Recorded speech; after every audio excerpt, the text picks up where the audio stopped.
자, 우리 오늘은 본문의 내용이 좀 많습니다. 사도행전 11장 1절에서 18절 내용인데, 사실 이거는 베드로가 그때 그 보자기와 같은 그릇에 여러 짐승들 잡아먹으라 하는 거 똑같은 환상을 3번 보고 또 고넬료 집에 가서 있었던 일을 쭉 설명하는 내용이기 때문에 우리가 한 절 한 절 자세히 살펴보지는 않고 이 이야기 속에서 우리가 크게 교훈받아야 될 2가지 내용을 그렇게 짚고 넘어가려고 합니다. 오늘 말씀의 줄거리 내용은 이렇습니다. 자, 베드로가 하나님의 명대로 고넬료 가정에 가서 말씀을 베풀었더니 뭐가 임합니까? 성령 충만이 임해가지고 베드로가 그들에게 세례를 베풀고 돌아와서 예루살렘의 많은 사람들, 초대교회 성도들에게 이제 그 했던 일을 보고를 하게 됩니다. 그런데 여기 보니까 그 오늘 11장 2절을 한번 보세요. 사도행전 11장 2절에 보면 베드로가 예루살렘에 올라갔을 때 할례자들이 비난하여 뭐 했다고요? 비난했다. 자, 비난한 이유가 뭔가 하면은 3절에 나옵니다. 이르되 네가 무할례자의 집에 들어가 함께 먹었다. 그러니까 이 베드로도 이스라엘 사람이잖아요. 자, 이스라엘 사람들은 제가 복음서 나눌 때 누누이 설명을 드렸지만은 이방인들하고는 상종도 하지 않았습니다. 심지어 사마리아인들은 자기들과 피를 나눈 혈육임에도 불구하고 할례를 받지 않았다는 이유로 막 짐승처럼 취급했잖아요. 막 멀리 돌아다니고 그랬잖아요.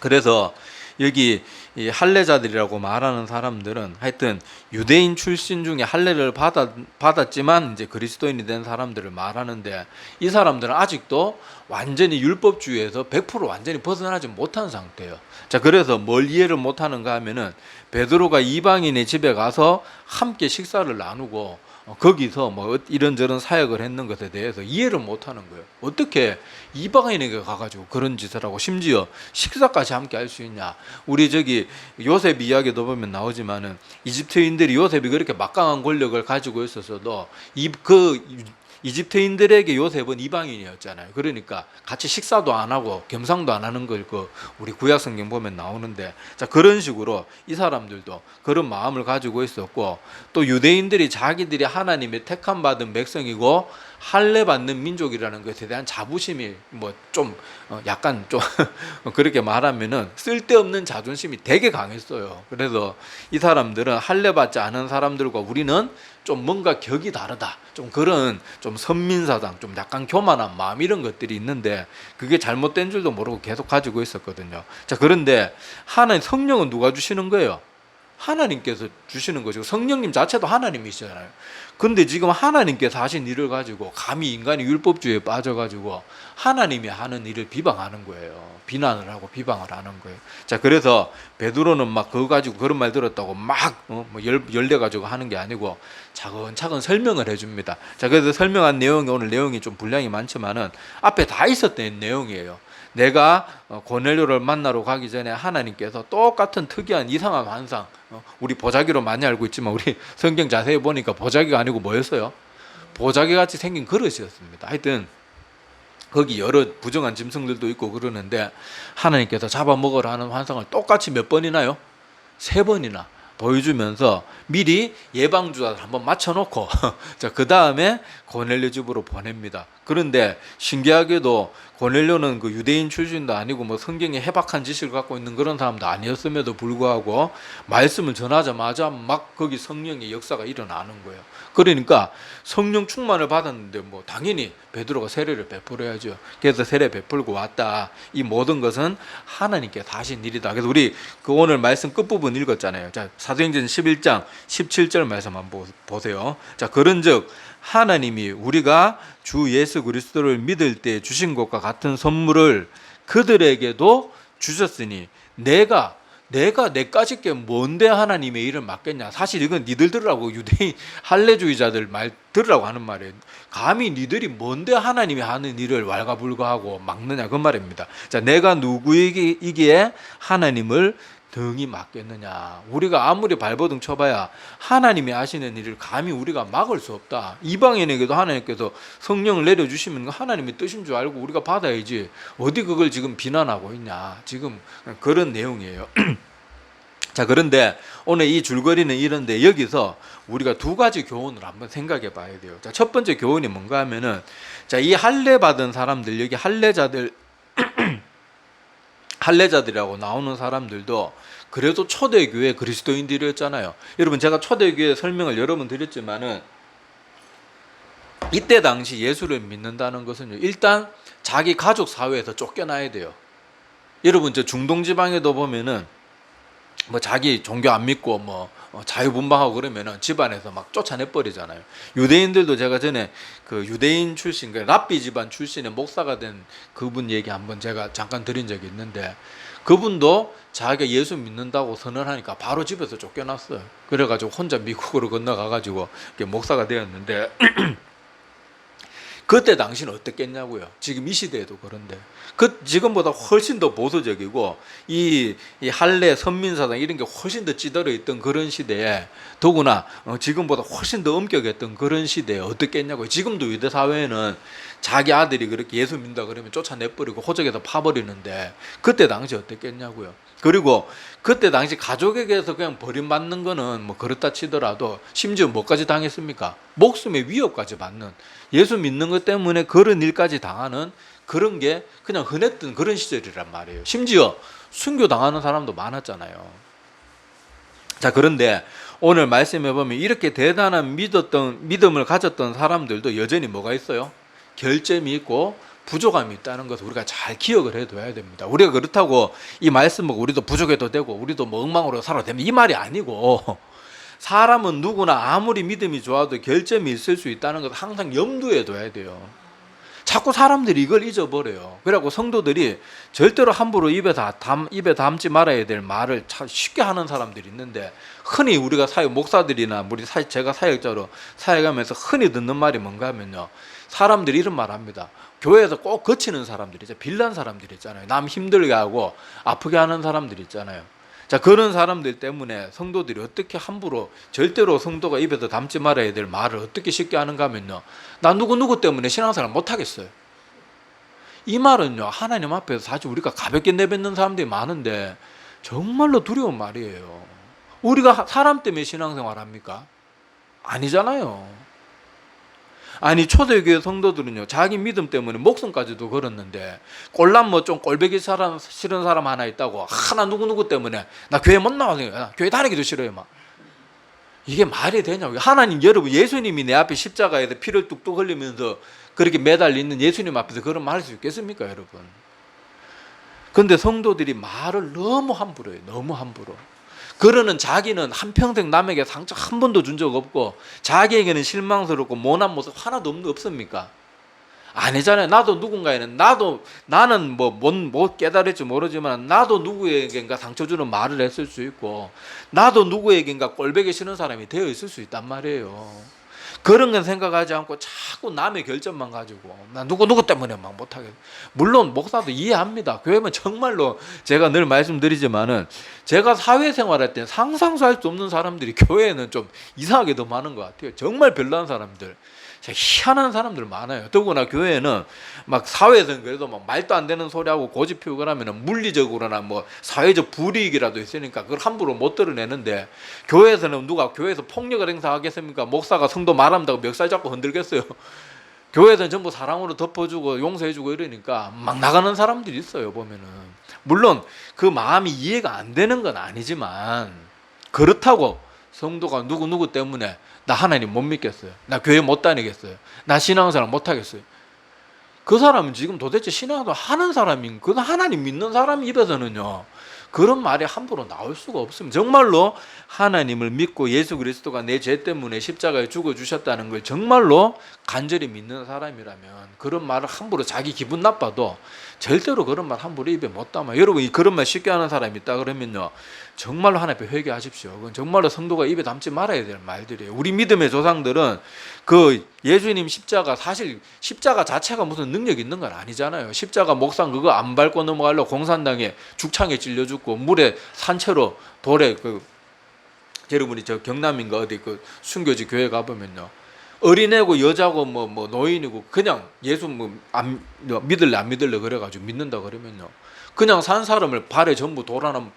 매달아가지고 산채로 바다에 어린애들까지 다 던져 죽였어요. 그런데도 믿음 지켰던 우리 조상들이 불과 몇십 년 전에 그런 사람들이 있었는데 어디 감히 하나님 두려운 줄 모르고 누구누구 때문에 교회 못 다니겠어요. 아니 정말 여러분 심각하게 들어야 돼요. 이런 말을 제가 사역하면서요 한두 번 들었게 해서 수도 없이 많이 들어요. 수도 없이.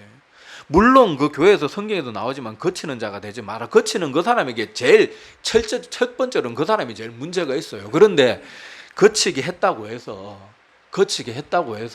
그런 말을 담아서 하는데 정말 그 사람이 정말 죽도록 꼴보기 싫어서 그러면 교회를 옮겨서라도 신앙생활을 해야지. 사람 하나 때문에 그건 말이 안 되죠. 여러분 TV에 나오고 유명한 목사들 막 TV에 나오나 인터넷에 나와가지고 막 거룩하게 설교하는 목사들, 제가 신학교 다닐 때 그 교회 부목사들한테 얘기 들어보면요 다 가까이서 보면 다 막 결점 있고, 심지어 어떤 목회자는 여러분 제가 말하면 여러분 깜짝 놀라 정말 뒤로 자빠질 만큼 흠결이 있는 사람들도 많아요. 근데 사람은 누구나 다 흠이 있어요. 누구나 다. 여러분 다윗과 같이 위대한 사람이 흠결이 없었습니까?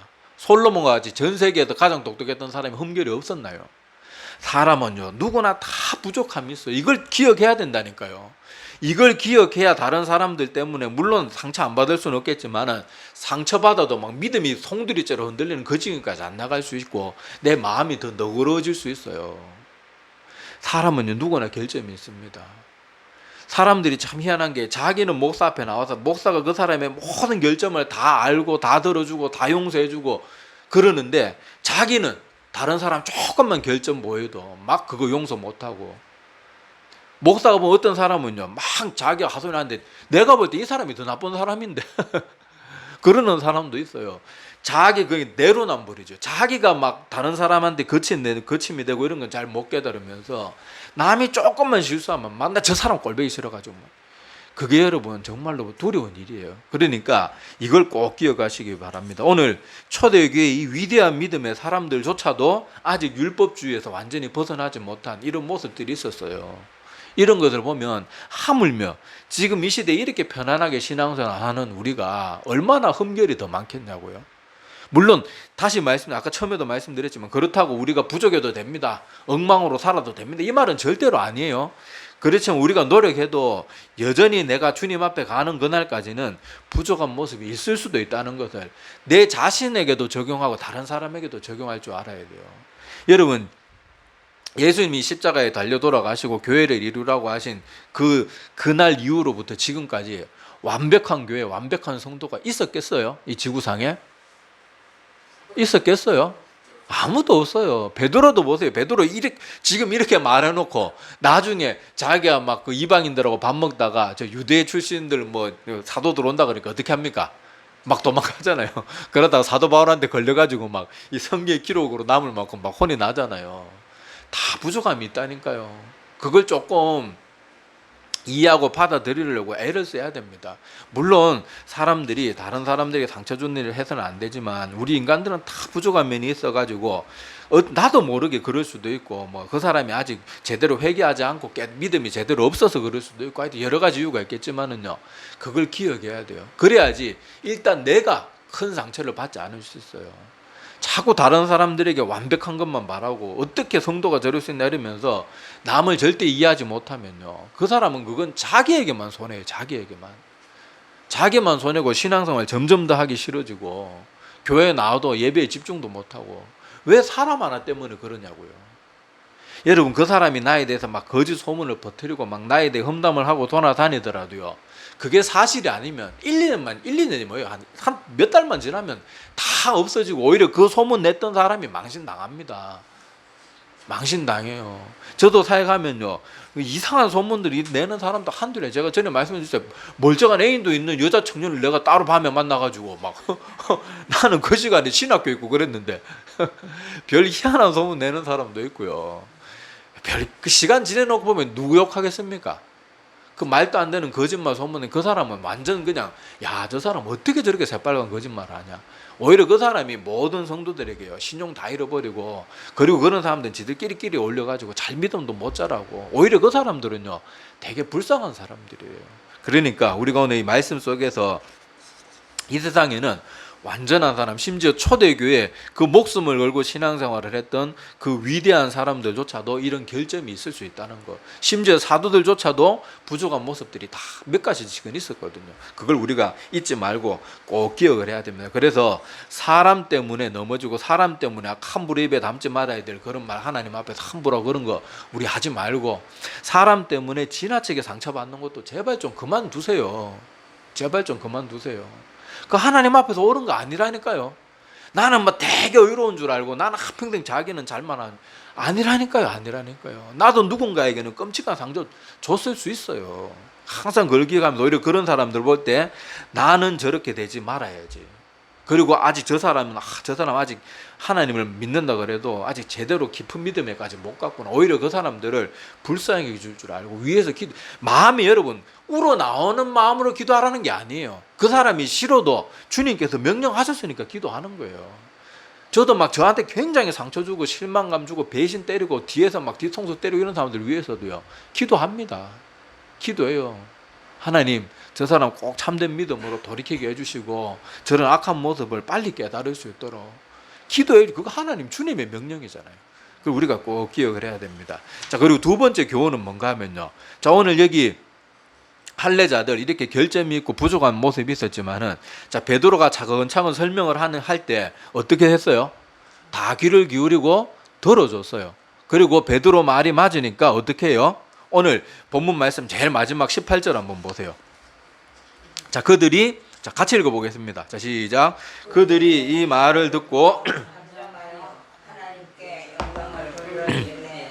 그러면 하나님께서 이방인에게도 생명 얻는 회개를 주셨도다 하니라. 아멘. 자, 여기서 어떤 교훈이 딱 대번에 보입니까? 이 사람들이 부족한 모습이 있었고 아직 율법주의에서 완전히 벗어나지는 못했지만은 다른 사람들이 말할 때 귀를 기울일 줄 알고 또 그 말이 맞을 때 어떻게 했어요? 예, 그 말이 맞다는 걸 알고 수긍할 줄 아는 거예요. 여러분, 우리나라 정치인들이 왜 어린애들까지 정치인들 왜 욕하겠어요? 걔들은 상대방 편에 말을 안 들어요. 청문회 할 때 보세요. 질문 막 던져놓고 일단 해명하려고 그러면 뭐 대답을 기회도 안 주고 막 담지 뭐 맞아요. 아니, 그리고 분명히 똑같은 법안을 내놨는데 여러분, 그 여당이나 야당이나 이때까지 법안 내는 내용들 보면요, 비슷한 내용의 법안이 많아요. 그런데 웃기는 거는요, 비슷한 내용의 법안인데도 상대방의 당이 내면 무조건 잘못됐다 그래요. 그리고 지들 당이 낼 때는 무조건 이게 최고라 그래요. 상대방 말을 안 들어요. 여러분, 정말로 그 사람들이 여당이든 야당이든 이 나라를 위해서 정말로 국회의원의 자리를 가지고 있고 자기들 맨날 말하잖아요. 우리는 국민을 섬긴다. 섬기긴 뭘 섬겨야지. 맨날 개 돼지로 알고 국민을. 그러는데 그 사람들 행동 양식을 보면요, 상대방이 아무리 옳은 말을 해도 안 들어요. 이게 정말로 국민을 위한 법이라면 자기들 말대로 자기들이 국민을 섬기기 위해서 그 자리에 뽑혔고 국민들이 뽑아주신 자리다 그러면서 막 큰절까지 하면서 그러면은, 국민을 위해서 올바른 법안이 나오면은 올바른 법안일 때 어떻게 해야 돼요? 여당이든 야당이든 함께 박수 쳐주고 통과시켜야죠. 그런데 상대방 당이 하면 무조건 잘못됐어요. 아니, 지들도 얼마 전에 비슷한 법안 내놓고 막 그래놓고는 거의 똑같은 내용을 상대방 법안에 딱 갖고 나오면요, 막 그거 가지고 그래놓고 유일하게 우리나라 여당 야당이 힘을 합쳐가지고 통과시켰는 거, 국회의원들 저기 뭐 연금, 평생연금 말이 지들이 하는 게 뭐 있다고 평생 그거 좀 아유 막 어느 대통령 나와가지고 그거 확 딱 없애버렸으면 좋겠어요. 국회의원들 그렇게 하고 싶으면 돈 내고 하라 그래야 돼. 지들이 뭐 하는 게 있다고. 아니, 물론 뭐 국회의원들 중에 나라를 위해서 좋은 법안 만들고 그런 국회의원들 몇 명 있긴 있지만은 대부분의 국회의원들 지들이 돈 내고 해도 시원찮을 판이에요 지금. 하여튼 그 사람들이 왜 그렇게 어린애들에게까지 욕을 먹는가 하면요, 잘못을 하고도 남의 말에 귀를 기울이지도 않고, 귀를 기울이지 않으니까 어떻게 돼요? 자기의 잘못을 깨달을 수도 없고 깨닫지 못하니까 회개하고 돌이키지도 못하는 거예요. 교회에서도요 보면요 잘못했어도 남의 말을 듣고 목사가 만약에 어떤 사람이 교회에서 큰 잘못 어떤 성도가 잘못을 했다 불러가지고 누구 집사님이 누구에게 그런 식으로 대해서는 안 됩니다. 그건 정말로 잘못된 거지. 성경 구절에도 이런 말이 있는데 가서 사과하시고 정사과하기 그러면 제가 목사인 제가 자리 마련할 테니까 같이 식사라도 하면서 그냥 제가 중간에서 다 알아서 할 테니까 같이 자리에도 나오십시오. 그래도 성숙한 사람은요 그러면 목사 말을 듣는데요 뭐 절대로 내가 다른 건 다 목사님 그건 못합니다. 자기가 잘못하고도 그런 사람들이 있어요. 심지어 목사가 다 알아서 분위기 다 만들어준다 그래도요 그렇게 교만하고 악한 사람들일까요? 근데 그런 사람들은 남의 말을 아무리 이게 옳고 이게 잘못됐고 이거는 맞고 이렇게 해야 된다 아무리 가르쳐줘도 안 들으니까 회개한 자기가 잘못됐다는 걸 깨닫지도 못하고 깨닫지 못하니까 회개할 기회도 얻지 못하는 거예요. 회개할 기회를 얻지 못하면 그 사람은 어떻게 되겠어요? 멸망받는 거예요. 멸망받는 거예요. 제가 늘 말씀드리지만은요 교회에서 무슨 집사, 장로, 권사 타이틀 있다고 천국 가는 게 아니라니까요. 목사 타이틀 있어도 천국 가는 게 아니라니까요. 참된 믿음, 진정한 하나님 앞에서 내가 죄인입니다. 참된 회개가 없는 사람은요 하나님 앞에 구원받지 못해요. 그래서 오늘 말씀에서 두 번째 큰 교훈은요 우리가 다른 사람의 말에 귀를 기울일 줄 알아야 되고 또 내가 잘못했을 때는 나의 잘못을 수긍할 줄 알아야 되고 막 변명만 늘어놓고 뭐 자기가 잘못한 게 분명한데도 막 말도 안 되는 변명하고 그 새빨간 거짓말하고 난 그런 적 없다고 막 딱 잡아떼고 그런 사람들 보면요 정말로 답이 없어요. 아니 목사님들 어떻게 하겠습니까? 교회에서 아무리 그거 잘못하고 뭐 그걸 본 사람들이 한두 명이 아닌데도 나 그런 적 없다고 딱 잡아떼고 그런 식으로 나오면 그 사람은 정말로 기회가 없는 거예요. 자, 그래서 우리가 살아가다가 보면요 실수하고 부족한 것 여전히 있을 수 있고 그런데 그때 우리가 해야 될 것이 뭔가 하면요 오늘 이 설교의 말씀을 듣는다든지 아니면 스스로 성경책을 찾아본다든지 아니면 주변에 좀 나를 그래도 사랑하고 걱정해 주는 사람이 정말 사랑하는 마음으로 뭘 가르쳐 주면은 좀 귀 기울일 줄 알고 그리고 내가 정말로 잘못됐으면은 거기 수긍하고 고칠 줄 알고 이 사람이 뭔가 오해해서 만약에 나한테 그렇게 말하면 또 풀어서 설명해 줄 줄 알고 너까지 그러나 너도 꼴보기싫어 이런 식으로 나가면요 그 사람은 자기만 자꾸 고립되는 거예요. 그러니까 오늘 여기 초대교회 성도들이 그래도 뭔가 달랐던 점은요 자기들의 잘못을 이렇게 시인할 줄 알고 또 다른 베드로의 말에 귀를 기울일 줄 아니까 이런 기회도 찾아오는 거잖아요. 그래서 그래도 초대교회 성도니까 뭔가 다른 모습이 있는 거예요. 다른 사람의 말을 들을 줄 알고 처음에는 어떻게 이방인하고 같이 밥을 먹고 어떻게 그 집에 머물 수 있냐 막 비난을 했다가 베드로의 설명을 다 듣고 나서 여기 막 중간에 말 끊고 그런 거 없잖아요. 다 들어주고 나서는 아 맞네 하나님께서 그렇게 하셨네. 그러면 우리가 할 말이 없지. 그건 하나님께서 하신 일이니까 어떻게까지 해요? 보통 사람들은 이렇게까지 됐으면 자존심 있어가지고 그냥 입 다물고 있는 거 정도로 끝날 텐데 이 사람들은 자존심이고 뭐고 하나님께서 하신 일이니까 다 내려놓고 어떻게 해요? 하나님께 뭐 돌렸다고 나옵니까? 영광을 돌렸다고 나옵니다. 이게 믿음의 사람의 모습이 바로 이런 모습이에요. 자기가 잘못된 걸 알고 이것이 옳은 것이고 더 좋은 것임을 알게 되면 알게 해주신 하나님께 영광 돌리고 감사하면서 더 좋은 길로 자기를 이끌어 갈 수 있는 거 그것이 성숙한 그리스도인들의 모습입니다. 그래서 우리도 오늘 이 말씀 큰 두 가지 교훈들을 우리가 꼭 마음에 새기시기를 바랍니다. 자, 첫 번째는 뭐라 그랬어요? 모든 사람은 누구든지 다 결점이 있을 수 있다는 걸 자꾸 새겨놔야 돼요. 저 사람 도대체 왜 저래 그래봐야 나만 힘들어요. 나만. 저도 좀 부족한 사람인가 보다. 저 사람은 여러 사람들 중에 또 좀 특별히 좀 빌라고 모자라고 약간 이상한 사람인가 보다. 그냥 그렇게 이해하고 좀 위에서 불쌍한 마음으로 좀 기도도 해주고 설령 마음에 내키지 않더라도 무미건조한 기도라도 그 사람 위해서 기도해 주다 보면 제가 여러 번 설명드렸잖아요. 그런 기도 계속하다가 보면요 정말로 그 꼴보기 싫던 사람이 하루아침에 사랑스러워 보이는 그런 역사가 하나님께서 네가 내 기도에 순종했으니까 순종하는 자에게 내 능력을 보여주겠다 하면서 하나님께서 그냥 바뀌는 게 제가 그때 말씀드렸잖아요. 차츰차츰 변하는 게 아니에요. 오늘 아침까지도 그 사람이 꼴보기 싫었어요. 근데 딱 그냥 번쩍하는 순간에 확 사랑으로 바뀌는데 이거는 진짜 내 마음에서 나온 게 아니라는 걸 하나님 앞에 시인할 수밖에 없는 그런 경험들을 주신다니까요. 그러니까 듣기 싫다고 하지 말고 하나님께서 명령하셨으면 하기 싫어도 순종하는 신용이라도 하면요, 하나님께서 자기의 능력을 우리에게 보여주시는 거예요. 그리고 얘가 정말로 진심으로 나를 언제까지 순종하는 테스트 기간이 있을 수 있으니까 포기하지 말고 계속 기도하고 그러면요, 하나님께서도 기뻐하시고, 내가 그렇게 꼴보기 싫던 사람이 사랑스러워 보이면 내 마음도 얼마나 편합니까? 막 꼴보기 싫던 사람이 사랑스러워 보이면 얼마나 내 마음도 편하겠어요. 그리고는 깨닫게 해주시는 거예요. 너도 저런 결점이 있는 사람이다. 너도 똑같이 부족한 사람이다. 그러면서 내 마음이 한층 더 성숙해지고 더 자라가고 이해의 폭이 넓어지고 그렇게 되는 거예요.